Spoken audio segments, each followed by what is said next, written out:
Hello friends, कैसे हो सब लोग। आई होप सब लोग अच्छे होंगे, बेहतर होंगे और स्वस्थ होंगे। स्वागत है आपका affairs cloud learn to lead में। मैं हूं आशु और आज हम डिस्कस करेंगे 23 जून 2021 के बहुत ही important current affairs. So guys, video को बिल्कुल लास्ट तक देखना है और आप हमारी एप्लीकेशन को डाउनलोड कर सकते हो। एप्लीकेशन का नाम है करियर्स क्लाउड और इसका लिंक जो है वो डिस्क्रिप्शन बॉक्स में आपको मिल जाएगा।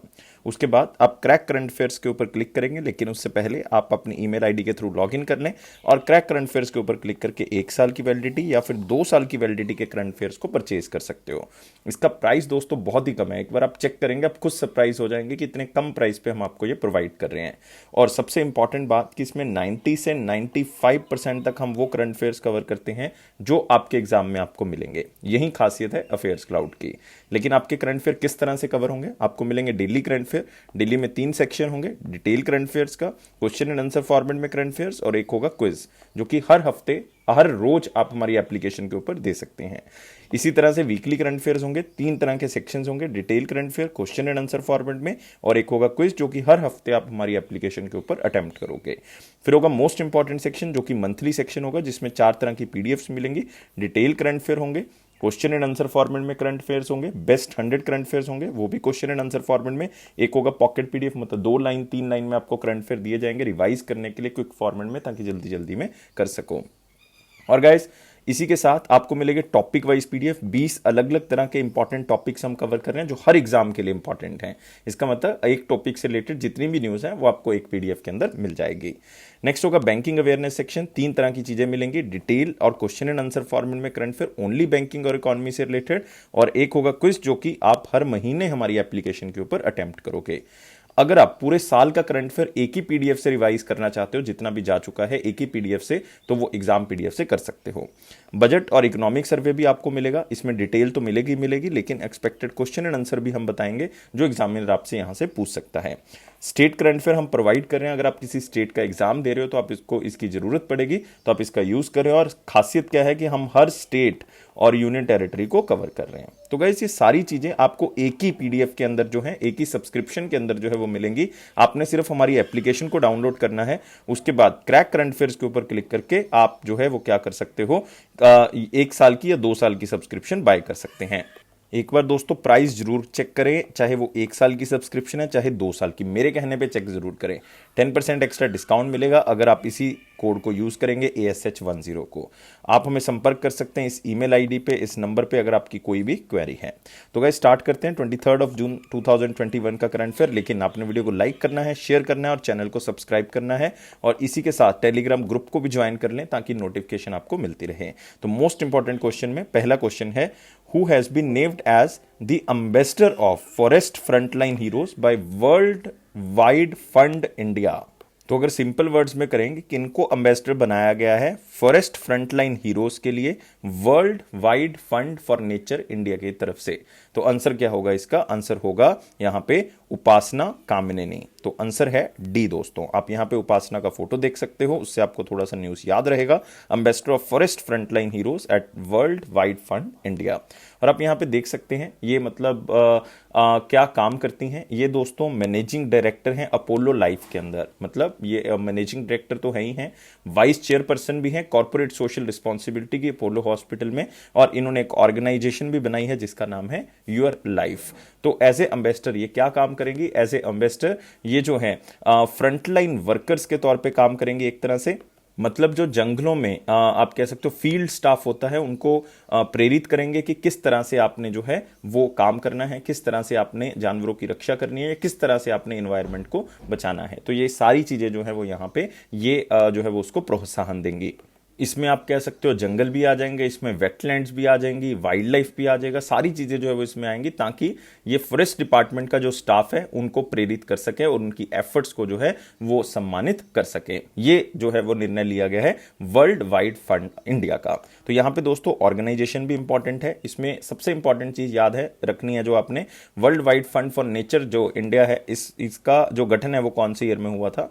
1969 में हुआ था, जब पहली बार बैंक्स की नेशनलाइजेशन नेशनलाइजेशन हुई थी तभी इस ऑर्गेनाइजेशन को बनाया गया था। तो किसी भी चीज़ के साथ रिलेट कर ले ताकि आपको थोड़ा सा याद रहे। लेकिन दोस्तों यहाँ पे बाकी ऑप्शंस जो आप देख रहे हो ये भी इंपॉर्टेंट है। लाइक आप देख रहे हो AR रहमान, इनको रिसेंटली बाफ्टा ब्रेक थ्रू का जो है वो ब्रांड एम्बेसडर बनाया गया था, बाफ्टा ब्रेक थ्रू का। विश्वनाथन आनंद, इनको भी इसी ऑर्गेनाइजेशन का ब्रांड एम्बेसडर बनाया गया था फॉर एनवायरमेंट प्रोटेक्शन। तो आप लिख सकते हो WWF का ही दोस्तों ब्रांड एम्बेसडर, लेकिन एनवायरमेंट के लिए। नेक्स्ट शेफाली वर्मा, बहुत ही फेमस क्रिकेटर, इनको पेप्सिको, आप कह सकते हो कि पेप्सिको का ब्रांड एम्बेसडर बनाया गया, जो कि अपने आप में एक बहुत बड़ी कंपनी है। नेक्स्ट आते हैं दोस्तों अगले क्वेश्चन के ऊपर। Which company has been recognised as a great place to work, मतलब सबसे अच्छी कंपनी जिसमें काम जो है वो बहुत अच्छे तरीके से जो है वो आपको करने को मिलता है for the 15th year in a row, 15 साल से लगातार, by the great place to work institute. तो इसमें इंपॉर्टेंट क्या है कि ये अवार्ड बेसिकली किसकी तरफ से दिया जाता है, एक तो ये याद रखना है, और दूसरी चीज कि कौन सी ऑर्गेनाइजेशन को ये अवार्ड मिला है, क्योंकि ये 50 ऐसे इंस्टीट्यूशंस निकालती है ये ऑर्गेनाइजेशन जिसमें काम करने को मन करता है, मतलब बहुत ही अच्छा काम करने का वहां पे एटमॉस्फेयर है। तो हमारा जो इंडिया का इंस्टीट्यूट है उनका जो रैंक है, मतलब जो ऑर्गेनाइजेशन है वो 38th नंबर पे है, 38th पोजीशन पे। लास्ट ईयर अगर आप देखोगे उनका रैंक 47 था, इस बार और इंप्रूव हुआ, 38th नंबर पे आया है। और वो कौन सी कंपनी है दोस्तों इंडिया की, NTPC, National Thermal Power Corporation. तो आप यहां पे देख सकते हो NTPC ranked India's top 50 best companies to work for 2021, और NTPC का रैंक कौन सा है, 38th रैंक है। NTPC को एक रिकॉग्नाइजेशन मिली है बेस्ट एम्प्लॉयर्स, मतलब among the top 50 great place to work. तो आप यहां पे देख सकते हो it was the only public sector unit जिनको लगातार जो है वो इंडिया की टॉप 50 बेस्ट वर्क प्लेसेस के अंदर लिया जा रहा है, मतलब 15 साल से लगातार लिया जा रहा है। 38th पोजीशन है, और पहली बार रिकॉग्नाइजेशन मिली है इंडिया बेस्ट एम्प्लॉयर्स की भी, ये भी आपने याद रखना, ये टैग भी जो है वो NTPC को मिला है। कौन से इंस्टीट्यूशन की तरफ से, ग्रेट प्लेस टू वर्क, जो कि कहां पे स्थित है, यूनाइटेड स्टेट्स ऑफ अमेरिका में स्थित है। रिसेंटली NTPC को एक अवार्ड और भी मिला है दोस्तों, वो अवार्ड कौन सा है, Confederation of Indian Industry HR excellence role model award. ये भी आपने याद रखना है क्योंकि ये भी अवार्ड जो है वो इनको रिसेंटली दिया गया है। और दोस्तों ये हाईएस्ट अवार्ड है पीपल मैनेजमेंट के अंदर, पूरी कंट्री के अंदर जो इंडिया के अंदर दिया जाता है, और ये अवार्ड भी NTPC को मिला मार्च 2021 के अंदर। तो 2 अवार्ड्स जो हैं वो NTPC के लिए आपने याद रखने हैं, और कौन सी इंस्टीट्यूशन की तरफ से दिया जा रहा है ये भी आप यहां पे याद रखोगे। तो सारी चीजें कवर कर चुके हैं, अगले क्वेश्चन के ऊपर आते हैं। Who has been elected as the new chief prosecutor of the International Criminal Court. तो यहां पे 2 चीजें इंपॉर्टेंट है, एक तो नए चीफ प्रोसिक्यूटर, मतलब नए अभियोक्ता किसको अपॉइंट किया गया है, और वो इंटरनेशनल क्रिमिनल कोर्ट की बात हो रही है, जो कि अपने आप में एक इंपॉर्टेंट ऑर्गेनाइजेशन है। आंसर क्या होगा दोस्तों, इसका करीम खान होगा। कौन सी कंट्री से बिलोंग करते हैं, ब्रिटेन से बिलोंग करते हैं। तो ब्रिटेन के ह्यूमन राइट्स के लॉयर हैं करीम खान, उनको नया चीफ प्रोसिक्यूटर बनाया गया है इंटरनेशनल क्रिमिनल कोर्ट के अंदर, और इनका टाइम पीरियड कितने साल का होगा, 9 साल का होगा। आपको पता है कि इंटरनेशनल क्रिमिनल कोर्ट में जितने भी जज होते हैं, कितने जज होते हैं इंटरनेशनल क्रिमिनल कोर्ट में, 15 जज होते हैं, और 15 के 15 जजेस का जो टाइम पीरियड होता है वो कितना होता है, 9 साल का होता है। मेरे ख्याल से ऐसा बहुत ही कम जगह पे आप देखोगे कि इतना ज्यादा टाइम पीरियड किसी पोजीशन पे आपको मिलेगा। तो इंटरनेशनल क्रिमिनल कोर्ट का लॉयर, आप कह सकते हो जज, 9 साल के लिए जो है वो क्या होते हैं, अपॉइंट होते हैं। तो आप यहां पे देख सकते हो British lawyer Karim Khan sworn in as the International Criminal Court's chief prosecutor, और वो अलग अलग जगह पर काम कर चुके हैं। 9 साल का उनका टाइम पीरियड होगा, और वो प्रोसिक्यूटर पहले भी रह चुके हैं, इन्वेस्टिगेटर भी रह चुके हैं, डिफेंस अटॉर्नी भी रह चुके हैं अलग अलग इंटरनेशनल कोर्ट्स के अंदर। और यूनाइटेड नेशन इन्वेस्टिगेशंस में उनका बहुत बड़ा रोल है, वो खास करके जो इस्लामिक स्टेट के अंदर जो केसेस चलते हैं उनको हैंडल जो करने का उनका तजर्बा ज़्यादा है। इवन उन्होंने बहुत ही फेमस पर्सनैलिटी को डिफेंड किया है, लाइक लाइबेरिया के प्रेसिडेंट थे चार्ल्स टेलर, उनको उन्होंने डिफेंड किया था। कीनिया के डिप्टी प्रेसिडेंट थे विलियम रूतो, उनको रिप्रेजेंट किया था। तो अलग अलग तरह का तजर्बा उनको रहा है। लेकिन यहाँ पे एक चीज़ और इंपॉर्टेंट है दोस्तों, इंटरनेशनल क्रिमिनल कोर्ट। वो क्यों इंपॉर्टेंट है, क्योंकि ये ऑर्गेनाइजेशन बार बार एग्जाम में पूछा जाता है। ये ओनली परमानेंट इंटरनेशनल कोर्ट है, first and only permanent international court है जो कि ऑल ओवर वर्ल्ड लेवल पे जो जितने भी क्राइम्स हो रहे हैं, चाहे वो जेनोसाइड से रिलेटेड है, चाहे वो ह्यूमैनिटी से रिलेटेड है, चाहे वो वॉर क्राइम है, चाहे क्राइम ऑफ अग्रेशन है, तो आप यहां पे अपील उसके बारे में कर सकते हो। लेकिन एक बात और बताना चाहूंगा, कंट्रीज के ऊपर इनका डिसीजन बाउंडेशन नहीं है। ये एक डिसीजन देता है अपने अकॉर्डिंग, लेकिन कंट्री का ना मानना उस कंट्री के लिए जो है वो गलत हो सकता है, क्योंकि बाकी कंट्रीज जो है उनका बायकॉट करना स्टार्ट कर देंगे। आपको शायद याद होगा कुलभूषण यादव का केस भी जो है, जो इंडिया और पाकिस्तान का चल रहा है, वो भी इंटरनेशनल क्रिमिनल कोर्ट में ही चल रहा है। और आपको पता होना चाहिए इंटरनेशनल क्रिमिनल कोर्ट का गठन 2002 में हुआ था। मैक्सिमम जज कितने हो सकते हैं? 15 जज हो सकते हैं। टाइम पीरियड कितना होता है जज का? 9 साल का। इसका हेडक्वार्टर कहां पे दोस्तों? हेग नीदरलैंड्स में है। कहां पे है? Hague Netherlands. कितनी कंट्रीज मेंबर है? 1 2 3। तो 1 2 3 तो याद करना आसान है। तो मेरे ख्याल से ये चीजें तो सारी की सारी क्लियर हो गई। अब बाकी जो यहां पे आप ऑप्शंस देख रहे हो ये भी बहुत इंपॉर्टेंट है। जैसे कि आप देख रहे हो सुबोध कुमार जायसवाल, इनको रिसेंटली दोस्तों क्या बनाया गया? सीबीआई का नया डायरेक्टर जो है वो बनाया गया 2 साल के लिए। जोवेरी मुसेवेनी युगांडा के प्रेसिडेंट बनाए गए हैं और छठी बार लगातार जो है वो इलेक्ट हुए हैं। नरेंद्र बत्रा रिसेंटली प्रेसिडेंट बनाए गए हैं इंटरनेशनल हॉकी फेडरेशन का। तो ये भी याद रखना है, नरेंद्र बत्रा एक इंपॉर्टेंट अपॉइंटमेंट है। नेक्स्ट क्वेश्चन के ऊपर आते हैं दोस्तों। अगला क्वेश्चन है हमारे पास, मोस्ट इंपॉर्टेंट क्वेश्चन हम खत्म कर चुके हैं। वेरी इंपॉर्टेंट क्वेश्चंस के ऊपर आते हैं। वीडियो को लाइक करना है, शेयर करना और चैनल को सब्सक्राइब करना, और आप हमारे टेलीग्राम ग्रुप को ज्वाइन कर सकते हैं डिस्क्रिप्शन बॉक्स के लिंक में। विच कंपनी और Tata group partner to implement 5G network solutions for India? तो इंपॉर्टेंट है दोस्तों 5G, मतलब 5G अभी 4G चल रहा है। इवन काफी कंट्रीज लाइक चाइना, जापान जैसी कंट्री 5G के ऊपर स्टार्ट कर चुकी हैं काफी जगह पे। तो इंडिया जो है वो अब उसकी टेस्टिंग स्टेज में है। कौन सी 2 कंपनीज, एक तो टाटा ग्रुप हो गया और दूसरी कंपनी कौन सी है जो 5G नेटवर्क सॉल्यूशंस जो है वो इंडिया में इंप्लीमेंट करेगी, मतलब ट्रायल बेसिस पे भी इसको स्टार्ट किया जाएगा। और वो कंपनी है भारती एयरटेल। आंसर क्या होगा इसका? बी होगा। और आप यहां पे भी देख सकते हो 5G नेटवर्क जो है वो O-RAN टेक्नोलॉजी के बेसिस पे होगा। O-RAN का मतलब है ओपन रेडियो एक्सेस नेटवर्क। इस टेक्नोलॉजी के बेस पे होगा। इसमें रेडियो और नॉन स्टैंड अलोन या स्टैंड अलोन कोर टेक्नोलॉजी का यूज किया जाएगा। मतलब आपको बहुत ज्यादा डिटेल में जाने की जरूरत नहीं, जो नॉन साइंस स्टूडेंट्स हैं इसको मतलब इस टेक्निकल चीजों को छोड़ सकते हैं। यूजेस ऑफ O-RAN टेक्नोलॉजी क्या काम करेगी? ये कॉस्ट को कम करेगी और 40% तक मतलब कॉस्ट को क्या कर देगी? कम कर देगी। और इसकी एफिशिएंसी जो है वो क्या होगी? ज्यादा होगी। और Bharti Airtel already Tata Consultancy Service, जो कि आप कह सकते हो टाटा ग्रुप का ही है, सिस्टम इंटीग्रेशन, मतलब आप कह सकते हो कि जो चीजें जरूरत होंगी वो सारी की सारी टीसीएस के द्वारा प्रोवाइड की जाएंगी। मतलब टेक्नोलॉजी जो है वो बेसिकली टीसीएस के द्वारा प्रोवाइड की जाएगी। मतलब एयरटेल ऐसा पहला टेलीकॉम कंपनी बन चुका है इंडिया के अंदर जो 5G को डेमोन्स्ट्रेट करेगा लाइव नेटवर्क के अंदर। और कौन सी सिटी में करेगा? हैदराबाद के अंदर करेगा। ये भी आप याद रख सकते हो। और इंडिया जो है वो वर्ल्ड का सेकंड लार्जेस्ट टेलीकॉम मार्केट है आफ्टर चाइना। सबसे बड़ा टेलीकॉम मार्केट कौन सा? चाइना है। इंडिया जो है वो कौन से स्थान पे आता है? दूसरे स्थान पे आता है। ये भी आपने जो है वो याद रखना है।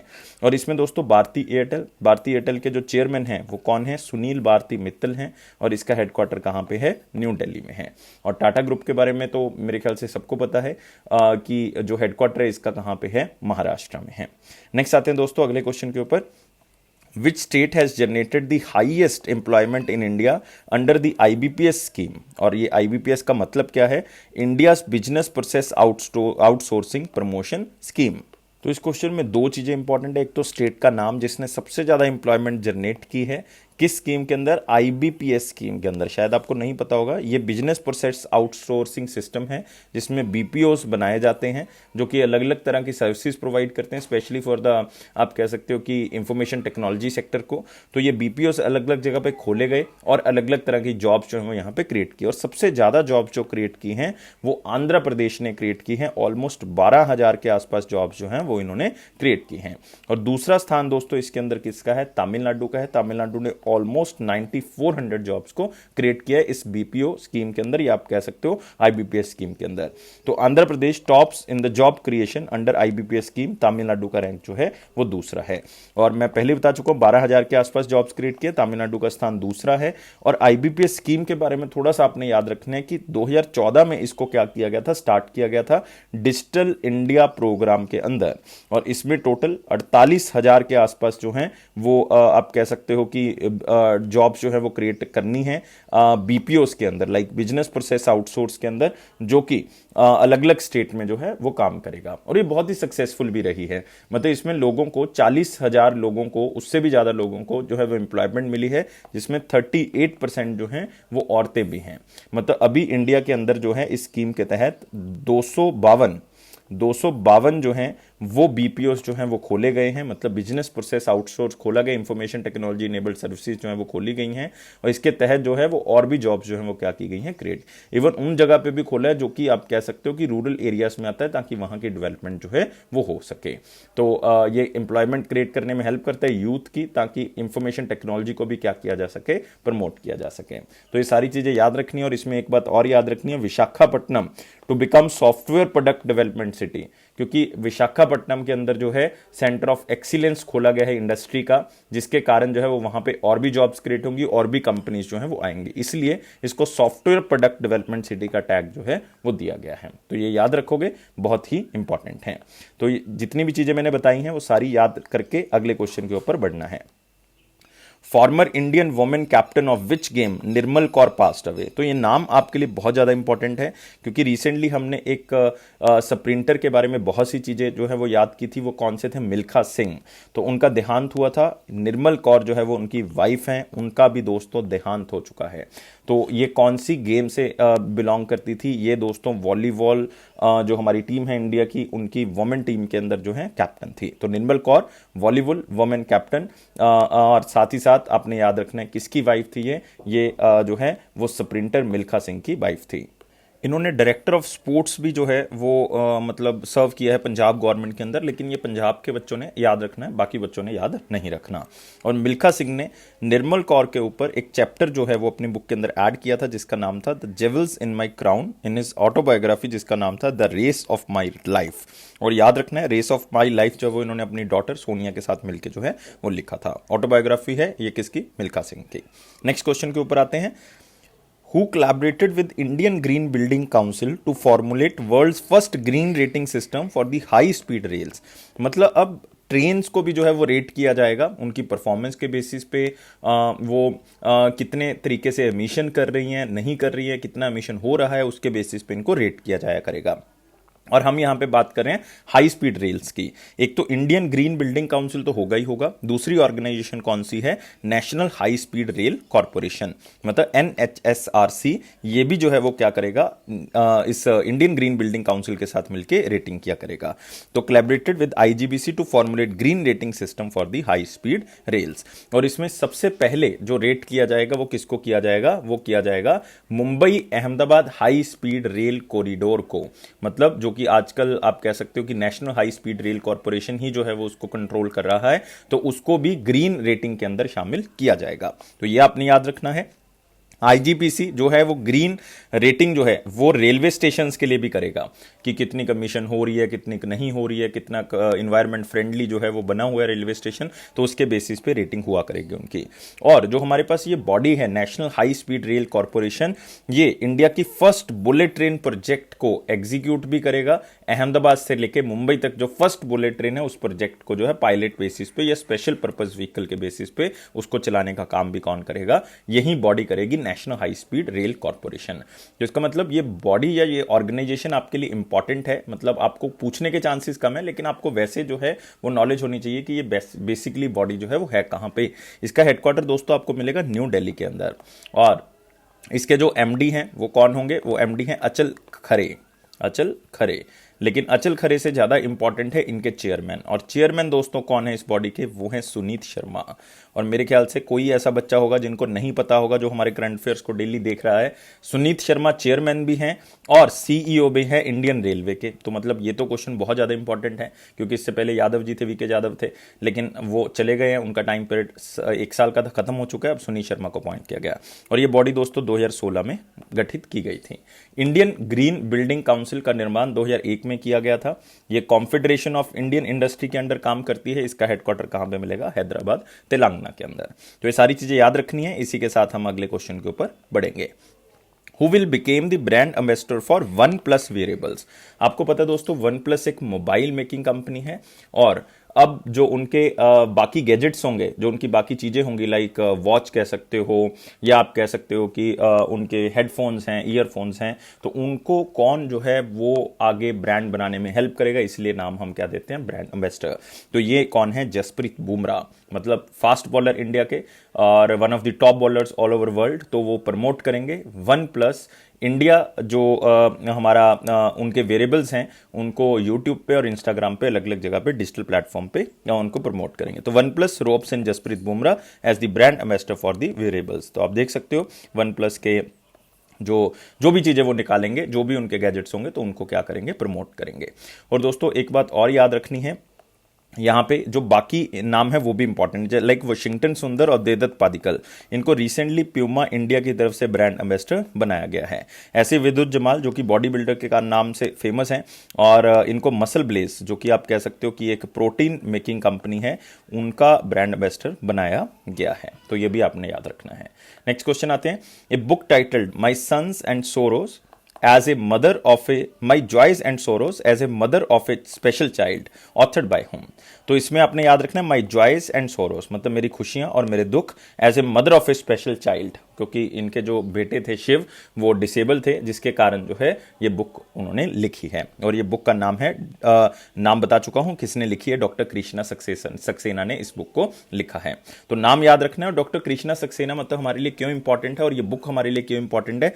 ये बुक जो है वो दोस्तों यूनियन हेल्थ मिनिस्टर जो हर्षवर्धन जी हैं उन्होंने रिलीज किया है इसको। ये खास बात है इसकी, आप यहाँ पे देख सकते हो हर्षवर्धन जी ने इसको रिलीज किया और डॉक्टर कृष्णा सक्सेना को आप देख सकते हो।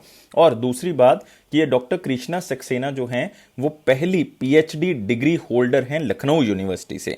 लखनऊ यूनिवर्सिटी से पहली पीएचडी मतलब डॉक्टर ऑफ फिलॉसफी जो है वो इन्होंने की 1955 में। इसलिए ये लेडी जो है वो इंपॉर्टेंट है और इन्होंने एक तरह की अपनी बायोग्राफी लिखी है, मतलब ऑटोबायोग्राफी आप कह सकते हो, कि एक दूसरे से बात करते हुए उन्होंने इसको लिखा है, इजी मेथड में इसको लिखा है। और इन्होंने इसके अंदर अपने डिसेबल सन शिव के साथ जो है बिताए हुए पल, उसमें दुख और खुशियां दोनों चीजें यहाँ पे लिखी हैं। वैसे भी ये बहुत सी बुक्स जो हैं वो लिख चुकी हैं, नॉवेल्स लिख चुके हैं, स्टोरीज लिख चुकी हैं, एसेस लिख चुकी हैं, तो बहुत ही फेमस लेडी हैं। इसलिए इसको आपने बहुत अच्छे तरीके से क्वेश्चन को कवर करना है। और इस बुक के अंदर बहुत ही अच्छी फोटोग्राफ्स, इवन कुछ ब्लैक एंड व्हाइट में हैं जो कि पुरानी यादों को सिग्निफाई करती हैं। अगले क्वेश्चन के ऊपर बढ़ने से पहले अब बाकी जो ऑप्शंस हैं उसको भी नोट कर ले यहाँ पे। लाइक आप एक ऑप्शन देख रहे हो मेगन मार्कल, मतलब ये क्वेश्चन आपको एसबीए में आएगा, इसको नोट कर लो आप। मेगन मार्कल ने एक बुक लिखी है बहुत ही फेमस, द बेंच, तो इसको याद कर लें। नितिन गोखले, इन्होंने मनोहर पारिकर के बारे में बुक लिखी। मनोहर पारिकर जो कि एक्स डिफेंस मिनिस्टर भी थे और आप कह सकते हो कि साथ में गोवा के चीफ मिनिस्टर भी थे। इन्होंने एक बुक लिखी Manohar Parrikar, brilliant mind simple life. अब तो देहांत हो गया इनका। जतेंद्र मिश्रा, इन्होंने बुक लिखी है बेगम अख्तर के ऊपर, जिसका नाम ही दोस्तों क्या है, Akhtari, the life and music of Begum Akhtar. तो ये सारी चीजें याद रखोगे। इसी के साथ अगले क्वेश्चन के ऊपर बढ़ेंगे। What will be the name of the first memoir which was written by American actor Will Smith? तो मेरे ख्याल से बहुत ही कम बच्चे होंगे जिनको विल स्मिथ के बारे में नहीं पता होगा या जिन्होंने इनको नहीं देखा होगा। शायद मैं पिक्चर दिखाऊंगा तो आपको क्लियर हो जाएगा कि विल स्मिथ, मैं मूवीज बताता हूं चलो आपको। Pursuit of happiness, man in black, bad boys, मतलब ये बहुत ही कम बच्चे होंगे जिन्होंने नहीं देखी होंगी। तो यार मतलब उनके एक्टर हैं विल स्मिथ और वो मतलब अपना मेमोरी बेस्ड जो है वो चीज़ें लिख रहे हैं जिसमें उन्होंने अपने स्ट्रगल के बारे में बताया हुआ, अपनी लाइफ के बारे में बताया हुआ, अपने करियर के बारे में बताया हुआ है। और बुक का नाम भी क्या रखा है उन्होंने, विल। तो आप यहाँ पे देख सकते हो विल स्मिथ को, शायद अब काफ़ी बच्चों को याद आ जाएगा। और आजकल लुक्स उनकी ऐसी है और ये अपना मेमोयर इशू कर रहे हैं। विल मतलब इसको याद रखना है। तो आप यहाँ पे देखोगे इसको को रिटन मतलब साथ में सहयोग किसने दिया लिखने में, मार्क मेंसन ने। ये आपसे पूछा जा सकता है, मार्क मेंसन। और पेंगुइन प्रेस की तरफ से इसको पब्लिश किया जाएगा, मतलब कह सकते हो पेंगुइन प्रेस का जो इम्प्रिंट है पेंगुइन रैंडम हाउस, वो इसको पब्लिश करेगा। इसमें लाइफ और करियर विल स्मिथ के बारे में लिखा हुआ है। इवन ये एक ऑडियो बुक भी रिलीज करेंगे विल के ऊपर, जो पेंगुइन रैंडम हाउस ऑडियो की तरफ से पब्लिश की जाएगी। तो मतलब ये सारी चीजें आप थोड़ी थोड़ी सी याद रख सकते हो, लेकिन इसमें इंपॉर्टेंट चीज यही है दोस्तों, एक्टर विल स्मिथ की तरफ से लिखी हुई बुक जो कि उनकी लाइफ और स्ट्रगल के बारे में बताती है, उसका नाम क्या है, विल है। नेक्स्ट आते हैं दोस्तों अगले क्वेश्चन के ऊपर, लेकिन यहां भी आप ऑप्शंस को नहीं, यहां पे ऑप्शंस कवर करने वाली नहीं है। अगले क्वेश्चन के ऊपर आते हैं। Which company has partner with Retailio to provide working capital loans. तो यहाँ पे इंपॉर्टेंट क्या है दोस्तों, ये कंपनी रिटेलियो, क्योंकि ये एक आप कह सकते हो business to business health care market place है जिसके साथ बहुत से रिटेलर्स जुड़े हुए हैं। और कौन सी कंपनी के साथ मिलके ये कैपिटल लोन्स प्रोवाइड करेंगे रिटेलर्स को, क्योंकि नाम से पता लग रहा है रिटेलियो के साथ रिटेलर्स जुड़े हुए हैं, तो रिटेलर्स को लोन प्रोवाइड किया जाएगा। और ये कौन सी कंपनी के द्वारा प्रोवाइड किया जाएगा, ये किया जाएगा flexiloans.com की तरफ से। मतलब जो फाइनेंशियल सपोर्ट होगी वो flexiloans.com प्रोवाइड करेगा, और जो रिटेलर्स होंगे, जो कस्टमर्स होंगे, वो कौन प्रोवाइड करेगा, रिटेलियो प्रोवाइड करेगा। सिंपल है। तो Retailio business to business health care market place जो कि कैपिटल लोन 1 लाख से ज्यादा रिटेलर्स को प्रोवाइड करेगा, जिसमें से 15,000 फार्मा रिटेलर्स भी जो है होंगे जिनको आने वाले 1.5 साल 1.5 ईयर्स के अंदर जो है ये लोन प्रोवाइड किया जाएगा। और वर्किंग कैपिटल जो लोन्स दिए जाएंगे वो मतलब डिजिटली दिए जाएंगे, 24 से 48 घंटे के अंदर आपको लोन जो है वो प्रोवाइड कर दिया जाएगा। आप अप्लाई कर सकते हो विद इन आप कह सकते हो मिनट्स ऑनलाइन प्लेटफॉर्म के ऊपर। और फ्लेक्सी लोन जो है ये लोन जो प्रोवाइड करेगा ज्यादातर कोशिश करेगा कि हेल्थ केयर प्रोडक्ट्स के ऊपर जो है वो प्रोवाइड कर सके ताकि हेल्थ सेक्टर को इंप्रूव किया जा सके।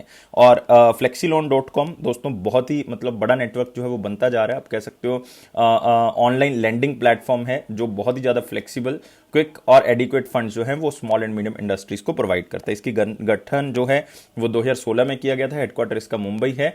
4 लोगों ने इसको बनाया था, लेकिन नाम याद करने की जरूरत नहीं है। लेकिन रिटेलियो का हेडक्वार्टर जो है वो पुणे महाराष्ट्र में है। नेक्स्ट आते हैं SBI general insurance signed bank insurance pact with bank.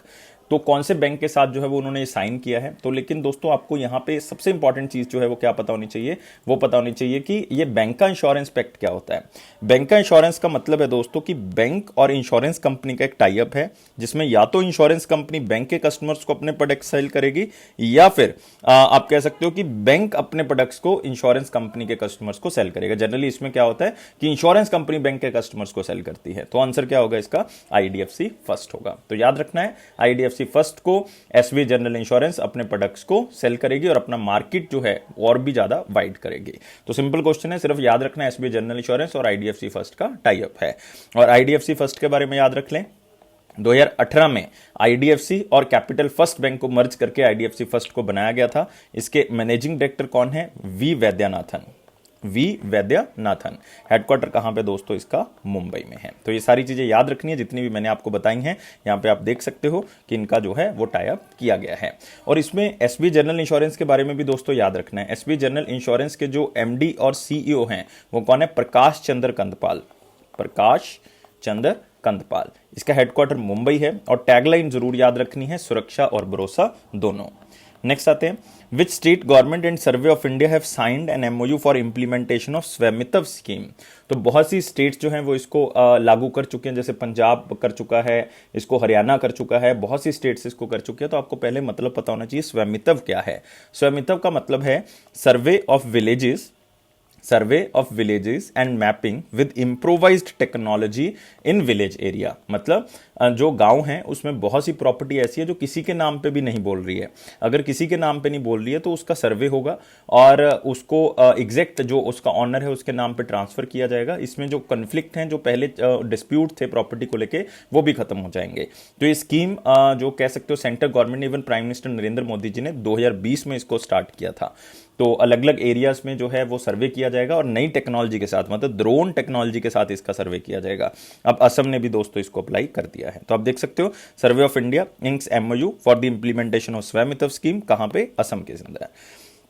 तो स्वामित्व का मतलब क्या है ये मैं आपको बता चुका हूं। सर्वे ऑफ इंडिया जो है वो रूरल लैंड को ड्रोन टेक्नोलॉजी के थ्रू क्या करेगा, सर्वे करेगा पूरी जितनी भी लैंड है। और इससे क्या होगा, जो प्रॉपर्टी के रिलेटेड डिस्प्यूट और लीगल केसेस हैं वो यहां पे कम हो जाएंगे या खत्म हो जाएंगे, क्योंकि प्रॉपर्टी एग्जैक्टली जिसकी है उसके पास जो है वो पहुंच जाएगी। और स्कीम को प्राइम मिनिस्टर मोदी जी ने खुद लॉन्च किया था 24 अप्रैल 2020। डेट इंपॉर्टेंट इसलिए क्योंकि ये पंचायती राज डे को इसको किया गया था, क्योंकि इंप्लीमेंटिंग एजेंसी कौन सी है, पंचायती राज ही है दोस्तों। और इसमें टारगेट क्या रखा गया है कि ऑलमोस्ट 6.5 लाख, मतलब 6.62 एग्जैक्ट फिगर है, इतने लाख विलेजेस को हम क्या कर सके, कवर कर सके 2021 से लेके 25 तक। और इसमें टेक्नोलॉजी कौन प्रोवाइड करेगा, survey of India, implementing agency ministry of Panchayati Raj, जो कि किसके पास है, नरेंद्र सिंह तोमर जी के पास है, जिनकी कॉन्स्टिट्यूएंसी मोरेना है मध्य प्रदेश के अंदर। तो ये सारी चीजें याद रखनी है, लेकिन इसी के साथ आपने याद रखना रखना है सर्वे of India. Survey of India दोस्तों ऑर्गेनाइजेशन जो है वो 1767, मतलब बहुत पुरानी जो है वो मैं बात कर रहा हूँ कि सर्वे ऑफ इंडिया 1767 में बनाई गई थी और आज की डेट में ये एक ओल्डेस्ट साइंटिफिक डिपार्टमेंट है गवर्नमेंट ऑफ इंडिया का। और इसका हेडक्वार्टर आपको कहां मिलेगा? देहरादून के अंदर इसका हेडक्वार्टर मिलेगा, उत्तराखंड के अंदर। और main surveyor general of India कौन है, मतलब इस डिपार्टमेंट के हेड कौन है? नवीन तोमर हैं, नवीन तोमर, नवीन तोमर। तो ये चीजें जो है वो आपने याद रखनी है। लेकिन इसमें सबसे इंपॉर्टेंट एक चीज जो है वो आप और याद रखोगे, वो है स्टेट ऑफ असम। असम के जो चीफ मिनिस्टर हैं वो मेरे ख्याल से सबको पता होगा, हिमंत बिस्वा शर्मा हैं, जिनको रिसेंटली जो है वो आप कह सकते हो कि एज ए चीफ मिनिस्टर बनाया गया है। गवर्नर जो हैं वो जगदीश मुखी हैं, जगदीश मुखी।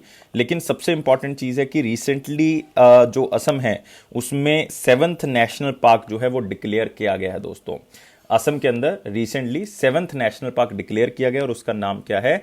दहिंग पटकाई, दहिंग पटकाई। और इस क्वेश्चन को हमने मोस्ट इंपॉर्टेंट क्वेश्चन में कवर किया था, दहिंग पटकाई नेशनल पार्क अभी जस्ट जून 2021 में किया गया। और 6th नेशनल पार्क कौन सा बना था? Raimona national park, Raimona national park. और बाकी कौन कौन से हैं इसमें? काजीरंगा आपको मिल जाएगा, यहाँ पे आपको नामेरी नेशनल पार्क मिल जाएगा, औरांग नेशनल पार्क मिल जाएगा, यहाँ पे आपको दिब्रू सैखोवा, मानस। तो ये 5 तो पहले ही थे, छठा हो गया रायमोना, 7वां हो गया दहिंग पटकाई। नेक्स्ट आते हैं अगले क्वेश्चन के ऊपर।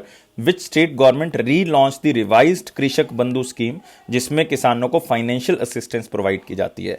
ये पहले भी स्टेट ने लॉन्च किया था, लेकिन अब दोबारा से जो है वो इसको रिवाइज करके जो लॉन्च किया गया, इसमें राशि जो है वो डबल कर दी है फार्मर्स की, ताकि वो मैक्सिमम टू मैक्सिमम जो है वो बेनिफिट यहां से ले सके। तो आप बताएंगे कौन सी स्टेट की यहां पर हम बात करें? यहां पर बात हो रही है वेस्ट बंगाल की, मतलब मैं बात कर रहा हूं ममता बनर्जी जी की। तो फाइनेंशियल स्कीम जो है वो वेस्ट बंगाल के फार्मर्स के लिए है। इसमें हर साल का बेनिफिट जो है पहले तो 5,000 रुपए रखा गया था, लेकिन अब इसमें 10,000 रुपए जो है वो कर दिया है जिसके पास 1 एकड़ या उससे ज्यादा लैंड है। अगर 1 एकड़ से कम भी है तो भी आपको बेनिफिट दिया जाएगा। मिनिमम आपको 4,000 रुपए तो मिलेंगे ही मिलेंगे, मतलब ये बेनिफिट तो मिलेगा ही मिलेगा। और ये वेस्ट बंगाल की आप कह सकते हो कि फार्मर्स को पैसा देने की वन एंड ओनली स्कीम है, जिसके थ्रू जो है वो किसानों को सशक्त करेंगे, किसानों की आय में जो है वो वृद्धि लेके आ सकते हैं। तो इसको नाम दिया गया कृषि या कृषक बंधु स्कीम। और इसमें 60 लाख से ज्यादा फार्मर्स को क्या होगा? बेनिफिट होगा। एग्जैक्ट फिगर है 68 lakh small and marginal farmers को इसमें क्या होगा? बेनिफिट होगा। और इसमें यह भी कह दिया गया है दोस्तों कि अगर 1 एकड़ से कम लैंड है तो 4,000 मिलेंगे। इससे पहले यह राशि जो है वो 2,000 रुपए थी, सिर्फ 2,000 रुपए थी। और इवन कृषक जो भत्ता है वो भी जो है इंक्रीज कर दिया, 750 से 1,000 रुपए जो है वो कर दिया गया है। लेकिन वो याद करने की जरूरत नहीं, सिर्फ आपने इतना ही जो है वो इसमें याद रखना है। और वेस्ट बंगाल आपके लिए इंपॉर्टेंट है क्योंकि वेस्ट बंगाल की chief minister Mamata Banerjee ji, one and only lady chief minister of India, याद रखेंगे आप। और गवर्नर जिनकी ममता बनर्जी के साथ बनती नहीं है वो है जगदीप धनखड़ जी, जगदीप धनखड़। और साथ ही साथ यहाँ पे बहुत ही important national park, 6 national park यहाँ पे याद रखने हैं। बक्सा टाइगर रिजर्व याद रखोगे, Gorumara national park, Gorumara national park, Jaldapara national park, Neora valley national park, Neora valley, Singalila national park, Sundarban biosphere reserve, Sundarban बायोस। तो ये सारे के सारे आपने याद रखने हैं। नेक्स्ट आते हैं अगले क्वेश्चन के ऊपर।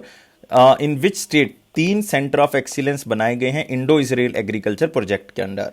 तो इस क्वेश्चन में सबसे इंपॉर्टेंट है कि इंडो इजराइल एग्रीकल्चर प्रोजेक्ट है ये। और सबसे खास बात क्या है कि इंडो इजराइल टेक्नोलॉजी का यूज किया जाएगा किसके लिए? हॉर्टिकल्चर के लिए।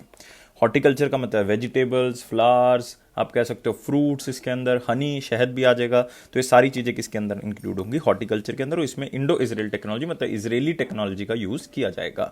और ये स्टेट है दोस्तों कर्नाटका। और 3 सेंटर ऑफ एक्सीलेंस खोले गए, एक मैंगो के लिए, एक आप कह सकते हो अनार के लिए, एक वेजिटेबल्स के लिए। और नरेंद्र सिंह तोमर जी ने इसका उद्घाटन किया है, जो कि यूनियन मिनिस्टर हैं एग्रीकल्चर के। और इस को इम्प्लीमेंट जो किया जाएगा वो इंडो इजराइल टेक्नोलॉजी के साथ किया जाएगा हॉर्टिकल्चर सेक्टर के अंदर, ताकि फार्मर्स की इनकम को डबल किया जा सके। वो ट्रेडिशनल फार्मिंग से निकल के अलग अलग तरह की फार्मिंग करें, लाइक फ्रूट्स, वेजिटेबल्स की, जिससे उनकी इनकम बढ़ सकती है। अभी पूरे इंडिया में जो है वो 29 सेंटर ऑफ एक्सीलेंस है, इसको याद रखना आपने। और कितनी स्टेट में है ये? 12 स्टेट्स के अंदर है, इसको आपने याद रखना है। तो कर्नाटका के बारे में याद रख सकते हो, कर्नाटका के चीफ मिनिस्टर येदियुरप्पा जी हैं और गवर्नर जो हैं वो वाजुभाई वाला हैं। और साथ ही साथ आपने याद रखना है यहाँ पे नेशनल पार्क जो बहुत ही इंपॉर्टेंट आपको मिलेंगे। यहाँ पे आपको मिलेगा बांदीपुर नेशनल पार्क। कौन सा? बांदीपुर नेशनल पार्क, बनेरगट्टा दोस्तों, Bannerghatta national park, Nagarhole national park, Nagarhole मिलेगा, बहुत ही इंपॉर्टेंट है। यहीं पे आपको मिलेगा काली टाइगर रिजर्व, यहीं पे आपको मिलेगा कुद्रेमुख, जो कि आप कह सकते हो कि एक आयरन ओर माइन है, बहुत ही फेमस, और आयरन ओर बहुत है कर्नाटका के अंदर।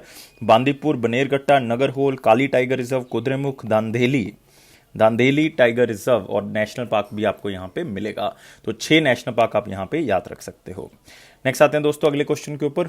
हाउ मच प्रधानमंत्री भारतीय जन औषधि केंद्र will be establish at the end of 2024। आज की डेट में टोटल 7800 के आसपास जो है वो हमारे पास जन औषधि केंद्र हैं, जिसमें आपको जेनरिक मेडिसिन जो है वो अफोर्डेबल प्राइस पे मिलेंगी। यही जन औषधि केंद्र का लाभ है। और 2024 तक लक्ष्य है कि कितने खोलने हैं? 10,000 जो हैं वो हमने जन औषधि केंद्र जो हैं वो खोलने हैं। तो इसको याद रखना है, कितने दोस्तों? 10,000 जन औषधि केंद्र को हमने लागू करना है। और आप यहाँ पे देख सकते हो टोटल अभी 7836 हैं। अभी रिसेंटली हिमाचल में जो है वो उद्घाटन किया गया, और इसको मिला के 7836 हो जाएंगे। 10,000 खोलने, अफोर्डेबल प्राइसेस पे जो है वो आपको मेडिसिन मिल सके। और ये दोस्तों आप ये नहीं कह सकते कि ये बीजेपी का जो है वो मतलब उन्होंने इसको स्टार्ट किया है। इसको फार्मा एडवाइजरी फोरम की एक मीटिंग हुई थी 2008 के अंदर, जब कांग्रेस गवर्नमेंट थी। तो उन्होंने डिसाइड कर लिया था कि हम जो है वो इसको क्या करेंगे, लॉन्च करेंगे। तो एक bureau of pharma public sector unit जो है वो इंडिया का बना दिया गया था, जिसको बीपीआई के नाम से जाना जाता है। और इसका गठन 2008 में कर दिया गया था कि आपने इसको इंप्लीमेंट करना है जन औषधि केंद्र को। तो याद रखना है, सिंपल सी न्यूज थी। Which Indian ship was adjudged as the best ship of the Eastern Fleet at the Fleet Awards Function 2021? तो कौन सी शिप को बेस्ट शिप का प्राइज दिया गया है ईस्टर्न शिप्स के अंदर, या ईस्टर्न शिप कैटेगरी के अंदर जो जो शिप्स आते हैं? तो उसमें आंसर क्या होगा? INS सह्याद्री। तो ये वो शिप है जो ईस्टर्न फ्लीट के अंदर सबसे बेस्ट शिप का अवार्ड जिसको मिला है। तो बस इतना ही याद रखना है इस क्वेश्चन में, और कुछ याद करने वाला नहीं। इवन पहले हम इसको वन लाइनर में कवर करना चाहते थे, लेकिन एक अवार्ड की तरह हम इसको मान रहे हैं, तो इसलिए इसको वेरी इंपॉर्टेंट क्वेश्चन में आपने कवर करना है। नेक्स्ट आते हैं दोस्तों इंपॉर्टेंट क्वेश्चंस के ऊपर। वीडियो को लाइक करना है, शेयर करना और चैनल को सब्सक्राइब कर देना है। लेकिन खास बात, टेलीग्राम ग्रुप को ज्वाइन कर लें डिस्क्रिप्शन बॉक्स लिंक के साथ। और पहला क्वेश्चन है इसके अंदर, who launch the Indian certificate of the medical devices 13485+ scheme? तो यहाँ पे याद रखना है, स्कीम 13485 तो नहीं याद रखेंगे आप, सिर्फ ये स्कीम का नाम जो है वो जरूर याद रखना है। नाम क्या है? Indian certification of medical devices. ये आपने जो है वो जरूर याद रखना है। ये ऐसी स्कीम है दोस्तों जो मेडिकल डिवाइसेस को वेरीफाई करेगी, जो उनकी क्वालिटी चेक करेगी, सेफ्टी चेक करेगी, इफेक्टिवनेस चेक करेगी, उसके बाद उनको सर्टिफिकेट दिया जाएगा। और ये क्वालिटी काउंसिल ऑफ इंडिया की तरफ से कहा गया है कि हम ऐसा लेके आ रहे हैं, एक ऐसा लाइक आप कह सकते हो सर्टिफिकेट प्रोवाइड किया करेंगे जो मेडिकल डिवाइसेस को बनाती हैं कंपनीज, ताकि वो अच्छी क्वालिटी का मटीरियल जो है वो बना सकें, अच्छी सेफ्टी का यूज करके जो है वो उसको बना सकें। तो आप यहाँ पे देख सकते हो, quality council of India launched this scheme plus scheme, Indian certificate for medical devices plus scheme. तो इससे क्वालिटी, सेफ्टी और इफेक्टिवनेस जो है वो मेडिकल डिवाइसेस की बढ़ेगी। और ये पूरे वर्ल्ड के अंदर ऐसी पहली स्कीम है जिसके अंदर 2 से ज़्यादा चीज़ों को इंक्लूड किया गया है। इसमें आप कह सकते हो क्वालिटी मैनेजमेंट सिस्टम भी इंक्लूडेड है, इसमें प्रोडक्ट सर्टिफिकेशन स्टैंडर्ड भी इंप्रूव्ड है। मतलब क्वालिटी और प्रोडक्ट जो सर्टिफिकेशन स्टैंडर्ड्स होंगे वो बता दिए जाएंगे कि इतने स्टैंडर्ड्स पे जो है वो ये चीज़ों को पास किया जाएगा, अदरवाइज जो है वो आपको सर्टिफिकेट नहीं मिलेगा। इससे क्या होगा कि जो फेक सर्टिफिकेट्स हैं, जो आप कह सकते हो अच्छे प्रोडक्ट्स नहीं हैं, वो मार्केट से बाहर हो जाएंगे और हेल्थ सेक्टर जो है वो यहाँ पे इंप्रूव कर सकता है। तो मेडिकल डिवाइसेस की क्वालिटी अपने आप ही इंप्रूव हो जाएगी। तो QCI के बारे में याद रखना है, quality council of India. Head office कहाँ पे है दोस्तों? इसका न्यू दिल्ली है। और इसके चेयरपर्सन कौन है? आदिल जैनुल भाई, चाहे ओनली आदिल ही याद कर लें आप। और ये ऑटोनमस बॉडी है जो मिनिस्ट्री ऑफ कॉमर्स और इंडस्ट्री के अंदर काम करती है, इसको याद रखेंगे। नेक्स्ट आते हैं, which ministry launched nation wide campaign जान है तो जहान है कैंपेन? तो कौन सी मिनिस्ट्री ने इसको लॉन्च किया? नाम से पता लग रहा है जान है तो जहान है, मतलब कोविड-19 से अवेयर करना है कि बचना है हमने उनसे। ये मिनिस्ट्री ऑफ माइनॉरिटी अफेयर्स की बात कर रहे हैं। और यूनियन मिनिस्टर हमारे पास कौन है? अब्बास नकवी जी, मतलब मुख्तार अब्बास नकवी जी, ये हमारे यूनियन मिनिस्टर हैं, उन्होंने इसको लॉन्च किया है। क्या काम होगा इस कैंपेन का? ये अवेयरनेस क्रिएट करेगा कोरोना वैक्सीनेशन से लेके रूरल और रिमोट एरियाज में कि वैक्सीनेशन लगवाओ, उससे लेके जो भ्रम फैलाए जा रहे हैं, जो र्यूमर्स फैलाए जा रहे हैं, उसको जो है वो दूर करना इस प्रोग्राम का लक्ष्य होगा। और इससे इससे क्या होगा, वैक्सीनेशन को अगर ज़्यादा से ज़्यादा लोग करवाएंगे तो उससे क्या होगा, हम कोविड से बच सकते हैं। इसलिए कैंपेन का नाम है जान है तो जहान है। और 2 कोविड वैक्सीन के बारे में उन्होंने बताया भी, एक कोविशील्ड जो कि सीरम इंस्टीट्यूट ऑफ इंडिया की तरफ से बनाई गई, और एक कोवैक्सीन बनाई गई जो भारत बायोटेक की तरफ से बनाई गई। तो minister of minority affair Mukhtar Abbas Naqvi ji Rajya Sabha के मेंबर हैं झारखंड से। नेक्स्ट आते हैं वन लाइनर इंपॉर्टेंट पॉइंट्स के ऊपर, जिसमें पहला पॉइंट है world not on track to reduce suicide mortality rate in 2030। WHO की एक रिपोर्ट है जिसमें उन्होंने कहा है कि सुसाइड जो हैं वो अगर नहीं कम हो रहे तो 2030 तक बहुत ज़्यादा सुसाइड केसेस इंक्रीज हो जाएंगे, क्योंकि इन्होंने रिसेंटली WHO ने सुसाइड वर्ल्ड वाइड इन 2019 नाम से एक रिपोर्ट पेश की, जिसमें बताया गया कि 7,03,000 लोग जो हैं वो 2019 में सुसाइड के कारण मरे हैं। मतलब 100 में से एक डेथ जो है वो सुसाइड के कारण हुई है। और इसमें हैरानी की बात क्या है कि 58% डेथ्स जो सुसाइड के कारण हुई हैं वो 50 साल से कम लोगों ने किया है सुसाइड। तो मतलब ये एक डराने वाला भी कह सकते हो, एक आप कह सकते हो कि एक ऐसा तथ्य है जिससे बचना जो है वो बहुत ज़रूरी है। और दोस्तों सुसाइड जो है वो 4th लीडिंग कॉज है डेथ का। सबसे बड़ा लीडिंग कॉज क्या है, रोड इंजरी है, दूसरा ट्यूबरक्लोसिस है, तीसरा आप कह सकते हो कि वायलेंस है, और चौथा सबसे बड़ा कॉज क्या बन रहा है, सुसाइड बनता जा रहा है। तो वर्ल्ड हेल्थ ऑर्गेनाइजेशन ने ये डाटा दिया है, जिसका headquarter Geneva, director general doctor Tedros हैं। Next, Armenian prime minister Nikol Pashinyan wins general election. तो आपने याद रखना है दोस्तों, अर्मेनिया के जो नए प्राइम मिनिस्टर बने हैं उनका नाम निकोल पश्न्यान। मैं ये क्वेश्चन पूछूंगा आपको। और उन्होंने 54% वोट्स लेके जो है वो जीत हासिल की है। और अर्मेनिया की कैपिटल याद रखेंगे यरेवन, और करेंसी जो है वो अर्मेनियन दराम है। Next, Ajay Puri reelected as COAI chairman for 2021-2022। तो इसमें दोस्तों आपने याद रखना है, एक तो अजय पुरी का नाम, और दूसरा आपने याद रखना है ऑर्गेनाइजेशन जिसका नाम है cellular operators association of India के चेयरमैन बना दिए गए हैं बस। और इसमें कुछ याद करने वाला नहीं है। Next, Muthoot financial corporation acquires 54% stake in Pay Matrix. तो यहां पे इंपॉर्टेंट क्या है, मथूट फाइनेंस, उन्होंने आप कह सकते हो कि हैदराबाद बेस्ड एक फाइनेंशियल टेक्नोलॉजिकल स्टार्टअप था पे मैट्रिक्स, उसका 54% स्टेक जो है वो उन्होंने परचेज कर लिया है। और मथूट फाइनेंशियल कॉर्पोरेशन के बारे में याद रखना, एक नॉन बैंकिंग फाइनेंशियल कंपनी है जिसके मैनेजिंग डायरेक्टर कौन है, थॉमस जॉन मथूट। और इसकी टैगलाइन है जब जिंदगी बदलनी हो। हेडक्वार्टर इसका केरला के अंदर है। ICICI bank extended instant cardless EMI facility for online shopping. तो ये ICICI ने जो है वो पहले किया था, लेकिन अभी दोबारा से ये इसको कर रहे हैं कि आप कार्डलेस EMI भी जो है वो प्रोवाइड कर सकते हो 2500 ई-कॉमर्स प्लेटफॉर्म्स के ऊपर विदाउट यूजिंग द कार्ड। आप उसका भी EMI जो है वो प्रोवाइड कर सकते हैं। और ICICI पूरे इंडिया का ऐसा पहला बैंक है, मतलब बैंकिंग सेक्टर में भी सबसे पहले नंबर पे है, कि जो digital payment mode cardless EMI facility जो वो रिटेल स्टोर और ऑनलाइन शॉपिंग में प्रोवाइड कर रहा है। मतलब क्या करेगा ये आपको, ये जो है वो कस्टमर्स अपना 7,000 से लेके 5 लाख रुपए तक की अगर शॉपिंग करते हैं तो उसको EMI में कन्वर्ट कर सकते हैं, पैसा जो है वो EMI में पे कर सकते हैं। वो अपना रजिस्टर्ड मोबाइल और पैन नंबर या OTP डाल के जो है वो इसको EMI में कन्वर्ट कर सकते हैं। तो कार्ड देने की जरूरत नहीं है, सीधा ही EMI में कन्वर्ट हो जाएगा। नेक्स्ट, नवी और ICICI के बारे में याद रखोगे दोस्तों, रह गया था 1955 में जो है वो इस्टेब्लिश किया गया। इसको 1994 में इनकॉर्पोरेट किया गया। हेडक्वार्टर इसका मुंबई है। इसके MD और CEO संदीप बख्शी हैं। टैगलाइन हम है ना ख्याल आपका। Navi general insurance launched monthly EMI based health insurance. तो जनरल इंश्योरेंस कंपनी बहुत ज़्यादा इंपॉर्टेंट नहीं, इसलिए हम इसको जो है वो वन लाइनर में कवर कर रहे हैं। और ये नवी जनरल इंश्योरेंस जो कि फुली ओन्ड कंपनी है नवी टेक्नोलॉजीज की, तो उन्होंने एक नया सिस्टम स्टार्ट किया जिसका नाम है EMI subscription based health insurance. लेकिन ये सिर्फ कहाँ पे स्टार्ट किया, इन्होंने केरला के अंदर स्टार्ट किया है। तो अदरवाइज क्या होता है कि हेल्थ इंश्योरेंस में आप 1 साल का प्रीमियम इकट्ठा पे करते हो, लेकिन यहां पे आप मंथली इंस्टॉलमेंट्स में उसको क्या कर सकते हो, पे कर सकते हो। इवन लो टू लो 240 रुपए महीना जो है वो आप क्या कर सकते हो, पे कर सकते हो। और हेल्थ इंश्योरेंस आपका हो सकता है 2 लाख से लेके 1 करोड़ तक का। और नवी जनरल इंश्योरेंस लिमिटेड जो है वो मुंबई महाराष्ट्र बेस्ड एक कंपनी है। नेक्स्ट आते हैं 22 जून 2021 का क्वेश्चन। वो क्या है, what do we call the banking oriented towards the mass welfare and financial inclusion of the poor. तो यार जो वल्नरेबल सेक्टर है हमारा, उनको पैसा प्रोवाइड करना, उनके वेलफेयर के लिए बात करनी, मैक्सिमम टू मैक्सिमम लोगों को बैंकिंग सेक्टर के साथ जोड़ना जो पुअर लोग हैं। तो उस बैंकिंग को हम किस नाम से जानते हैं? स्टैटिक क्वेश्चन है, याद रखना है। इसको सोशल बैंकिंग के नाम से जाना जाता है।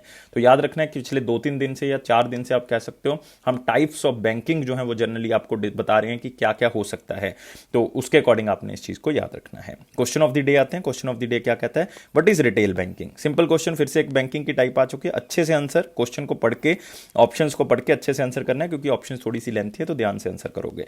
मैं आपके आंसर का वेट करूंगा। लाइक करना है वीडियो को, चैनल को सब्सक्राइब करना है और बेल बटन को प्रेस कर दें ताकि नोटिफिकेशन ऑन टाइम मिल सके। टेलीग्राम ग्रुप को ज्वाइन कर लें ताकि नोटिफिकेशन वहां भी आपको मिल सके। ये अफेयर्स क्लाउड का प्रॉमिस है कि आपके कॉन्फिडेंस को जरूर बूस्ट करेगा अगर इसी तरह से वीडियोस को देखते रहोगे। और पीडीएफ को सब्सक्राइब कर लें हमारी एप्लीकेशन के थ्रू। प्राइस बहुत ही कम है दोस्तों, 1 साल और 2 साल का भी चेक जरूर करें, और 10% डिस्काउंट मिल रहा है अगर आप इस कोड को यूज करेंगे। और दोस्तों, लाइफ को बहुत ज्यादा सीरियस नहीं लेंगे, हमेशा खुश रहेंगे। खुश रहोगे तो आपका एग्जाम जल्दी क्लियर होगा। Thank you guys, take care and bye bye.